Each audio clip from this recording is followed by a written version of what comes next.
প্রিয় দর্শক আসসালামু আলাইকুম। আমি জিনিয়া ঢাকা মিরপুর থেকে আবারও চলে আসলাম নতুন আরেকটি ভিডিও আপনাদের সঙ্গে শেয়ার করার জন্য। কাছে এবং দূরে, দেশ বা বিদেশ, যে যেখান থেকে আমার এই ভিডিওটি দেখছেন, আশা করছি সকলেই অনেক অনেক ভালো আছেন। বরাবরের মতো আবারও চলে আসলাম সহজ একটি রেসিপি আপনাদের সঙ্গে শেয়ার করার জন্য। কাঁচা আম দিয়ে মসুরির ডাল এইভাবে রান্না করলে স্বাদ সারা জীবন মনে থাকবে। অসম্ভব মজার ডাল, এই গরমে আমাদের শরীরের জন্য অনেক ভালো। কাঁচা আম মসুরির ডাল রান্না বা আম দিয়ে ডাল রান্নার অনেক সহজ একটি রেসিপি। আশা করি আমার আজকের আম ডাল রান্না আপনাদের কাছে ভালো লাগবে। রেসিপিটা ভালো লাগলে একটি শেয়ার করে দেওয়ার অনুরোধ রইল। গরমে স্বস্তিদায়ক একটি খাবার। তো চলুন কথা না বাড়িয়ে আমরা মূল রেসিপিতে চলে যাই। এখানে আম নিয়েছি আর আমটাকে আগে থেকে ভালো করে ধুয়ে পানিটাকে ঝরিয়ে নিয়েছি। আর নিয়েছি 1 কাপ পরিমাণে মসুরির ডাল। মসুরির ডালটাকে আমি 30 মিনিট পানিতে ভিজিয়ে রেখেছিলাম। আর 30 মিনিট পর পানিটাকে খুব ভালো করে ধুয়ে পানি থেকে ঝরিয়ে নিয়েছি ডালটাকে। আর ডাল রান্নার সময় সবসময় কিছুক্ষণ আগে যদি ভিজিয়ে রাখেন, 20 থেকে 30 মিনিট আগে, সেক্ষেত্রে ডালটা ফুটতে খুব দ্রুত ফুটে যায়। আর এখানে দিয়ে দিচ্ছি 1 লিটার পরিমাণে পানি 1 কাপ ডালের জন্য। আমার এই ডালটা তেমন একটা পাতলাও হবে না, তেমন একটা ঘনও হবে না। যদি কিনা আপনারা ডালটাকে পাতলা খেতে চান, সেক্ষেত্রে পানির পরিমাণটা বাড়িয়ে দিবেন, আর নচেত ডালের পরিমাণটা আরেকটু কমিয়ে দিবেন। আর যদি ঘন খেতে চান, সেক্ষেত্রে 1 কাপ ডালের জন্য 1/2 লিটার পানি দিয়ে দিবেন। এতে করে ডালটা খুব সুন্দর হবে আর খুব সুন্দর একটা ঘন ভাব হবে। তো এই যে আমাদের ডালটা প্রায় বলক চলে আসছে। আর এখনই দিয়ে দিব হচ্ছে লবণ। সবসময়ই ডালটা যেভাবেই রান্না করেন না কেন, লবণটা ডালের পানিটা যখন গরম হয়ে আসবে তখন দিয়ে দিবেন। তো সেক্ষেত্রে কি হয়, ডালটা অতি দ্রুত ডালটা কুক হয়ে যায়। আমরা অনেকেই মনে করি ডালটা রান্নার সময় লবণটা পরে দিলে ডালটা মনে হয় খুব ভালোভাবে সেদ্ধ হয়। একদমই না। ডালটা যখনই রান্না করবেন, ডালের পানিটা গরম হয়ে আসলে সঙ্গে সঙ্গেই লবণটা দিয়ে দিবেন। সেক্ষেত্রে অতি দ্রুত এই ডালটা কুক হয়ে যাবে। আশা করছি আজকের এই টিপসটা আপনাদের অনেক উপকার আসবে, যারা কিনা নতুন রাঁধুনি বা ব্যাচেলার তাদের জন্য। আর এখন দিয়ে দিচ্ছি হচ্ছে হলুদ। এখানে আমি 1/2 চামচের একটু কম হলুদ দিয়ে দিলাম। যেহেতু আম ডাল রান্না করব, অবশ্যই কালারটা যাতে পারফেক্ট হয় সেটা খেয়াল রাখতে হবে। আর আজকের এই ডালটা আমি একটু স্পেশালভাবে রান্না করার চেষ্টা করেছি। আর এখানে ডালটা ফুটে উঠেছে। এই যে যখন এই যে বলকটা খুব ভালোভাবে উঠে আসছে, তখনই দেখেন আমার ডালটা এই যে ফুটা শুরু করে দিচ্ছে। তো ডালটা কুক হতে আমার তেমন একটা বেশি সময় নেবে না। তো এখন আমটাকে আমরা ছিলে নিব। আর এই আমটা ছিলে আমি এটাকে কেটে হালকা একটু লবণ পানি দিয়ে ভিজিয়ে রাখবো 1-2 মিনিটের জন্য। লবণ পানি দিয়ে ভিজিয়ে বা লবণ পানি দিয়ে যদি আমটা আমি ধুয়ে নেই, তাহলে এই আমের যে কষটা, সেই কষটা চলে যাবে। আর আমের যে সুন্দর একটা কালার, সেই কালারটা ঠিক থাকবে।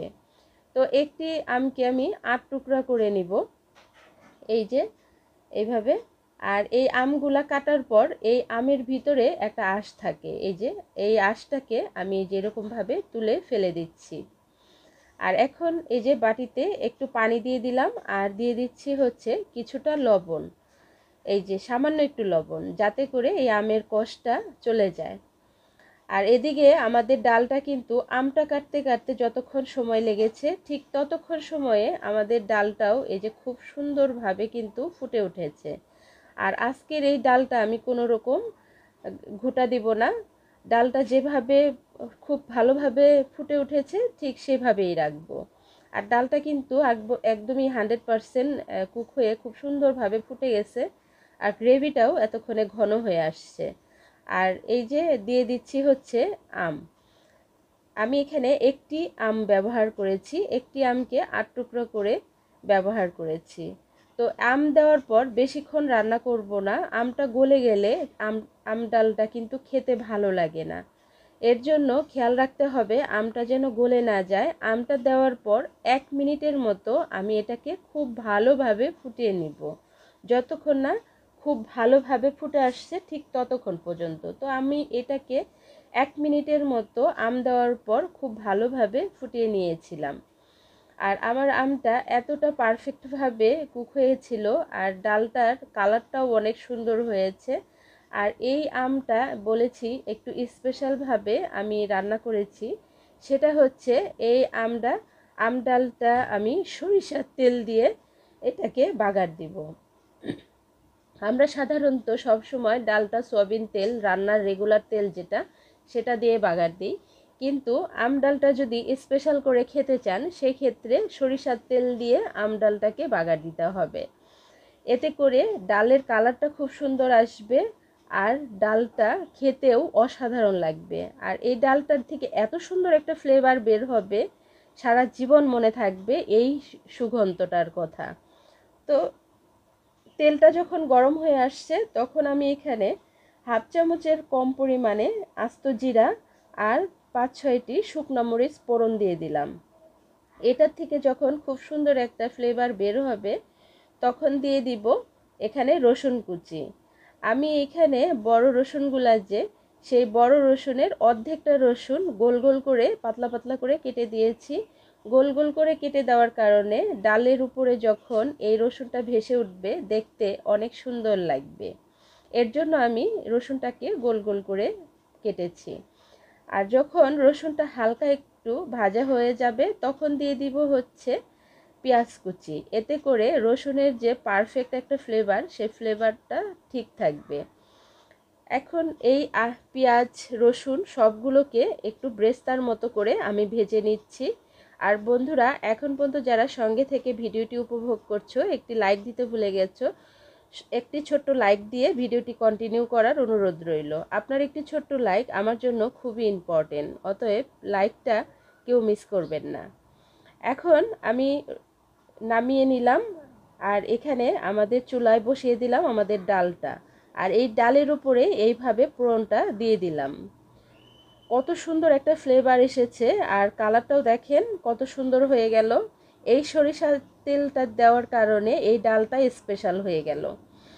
আর এটার থেকে এত সুন্দর ফ্লেভার বের হচ্ছে, যে ডাল কখনো খায় না সেও এইরকম ডাল হলে একদম আঙ্গুল চেটে পুটে খাবে। আর এই গরমে পারফেক্ট একটা ডাল যদি আপনাদের খাবার টেবিলে থাকে তাহলে কিন্তু সবাই আঙ্গুল চেটে পুটে খেয়ে নেবে।